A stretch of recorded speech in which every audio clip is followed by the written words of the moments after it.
finally back out on the Yamaha R7. I know it has not gotten a lot of love lately, as the ZX4RR is kind of overshadowing right now. For the most part, the main reason for that is I'm still in my honeymoon period with the ZX4RR, but I'll tell you, I'm really happy to be back on this thing again.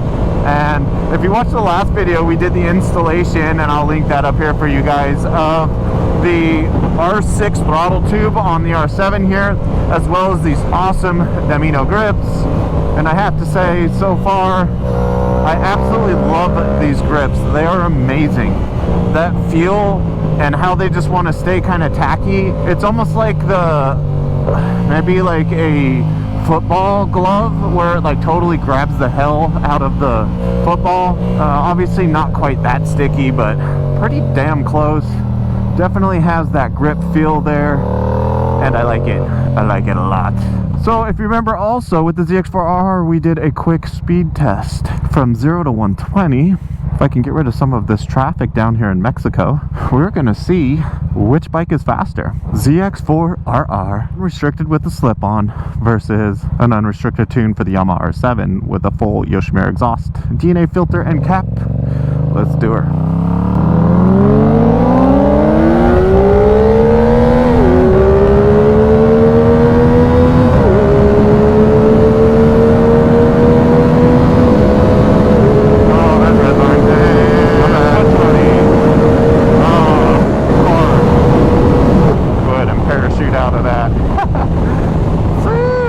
Definitely seems faster, but it's going to be really interesting when we go ahead and put that unrestricted tune, because I've already bought it.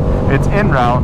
We're going to put it on the ZX4RR, and we're going to see how she screams at that top end now, so we get quite a bit of extra power. I don't know about you guys, but I really enjoy the sound of the R7, and I'll be the first guy to tell you I do not enjoy the sound of a 180 cranked parallel twin. This 270 crank really gives you such a unique sound and growl, in my opinion. So obviously the grips, they're fantastic. I'm really liking them on the motorcycle.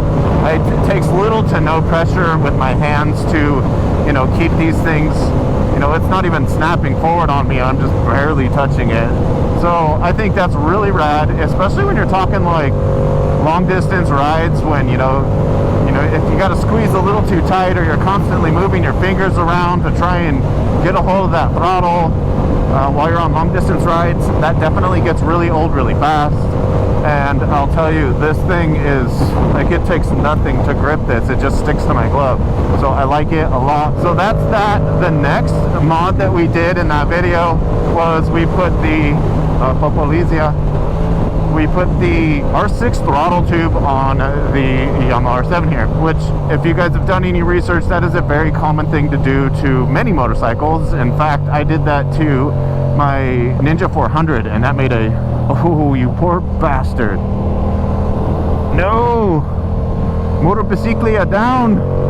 They got him! But the throttle tube is a common thing to do to motorcycles. I put it on my Ninja 400. I absolutely loved it. It was a huge difference. Getting that throttle to turn all the way on the Ninja 400, like, you got to reposition your hand and then finish it off. And same with the R7. You read about the bike, apparently on the throttle side, the other side of the throttle cable, there's actually a method in which it is supposed to shorten the throw a little bit. And I would definitely agree, because when I first bought this bike, I thought, no, I don't really need it. But there still was the turn and then the slight adjustment of fingers to smack that wide open throttle. So yes, we heavily improve with this R6 throttle tube, because I don't need to do any more than that to get to wide open throttle. So to me, that's a really big deal. Now there, of course, are downsides to that. And the downside to that on this motorcycle would be, we have a whole grip ton of torque down low.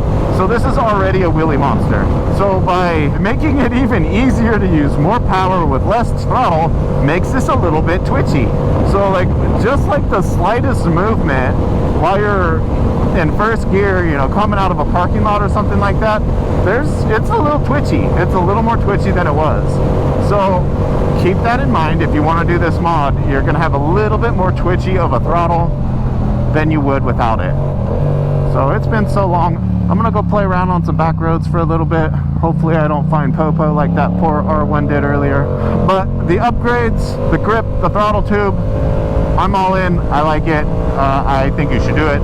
Of course, I'll put the links down below if you want to buy them, the specific ones, because it is annoying trying to find the R6 throttle tube, at least knowing which one. So I will put that down in the description below for you, as well as these Domino Grips. Holy crap, talk about a fantastic grip. I did not need that downshift. It is an absolutely fantastic grip. I love them. And the best part, they're not even expensive. They're freaking $24.99. Are you kidding me? From REVZILLA. Once again, I'll put the link down below. Thanks for watching, guys. If you're interested in just some regular old riding, I'll give you a little bit of that right now.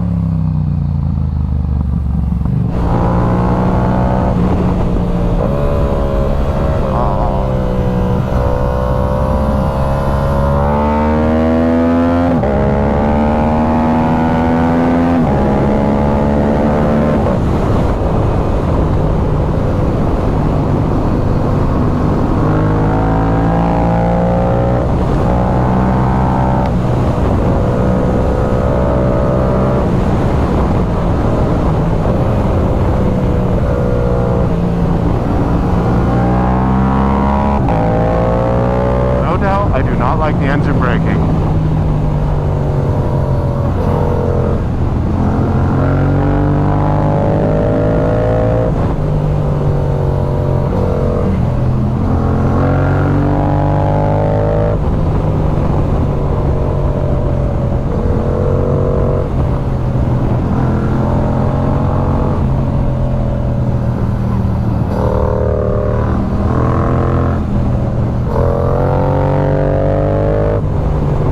So much more control with that grip. It's very interesting how that can make so much of a difference.